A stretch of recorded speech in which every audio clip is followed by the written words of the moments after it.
தமிழ்நாடு வணிக வரித்துறை துணை ஆணையரின் உடல் போரூர் ஏரியில் சடலமாக மீட்கப்பட்டதால் பரபரப்பு ஏற்பட்டுள்ளது. சென்னை போரூர் அம்பாள் நகரில் வசித்து வந்த செந்தில்வேல் செங்கல்பட்டில் உள்ள தமிழ்நாடு வணிக வரித்துறையில் துணை ஆணையராக பணியாற்றி வருகிறார். இந்த நிலையில் நேற்று காலை காணவில்லை என அவரது உறவினர்கள் போரூர் காவல் நிலையத்தில் அவர் குறித்து புகார் அளித்திருந்தனர்.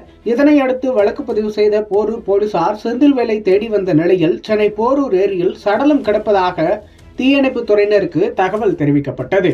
அங்கு சென்ற வீரர்கள் அந்த உடலை மீட்ட நிலையில் அது செந்தில்வேல் என போலீசார் விசாரணையில் தெரிய வந்துள்ளது.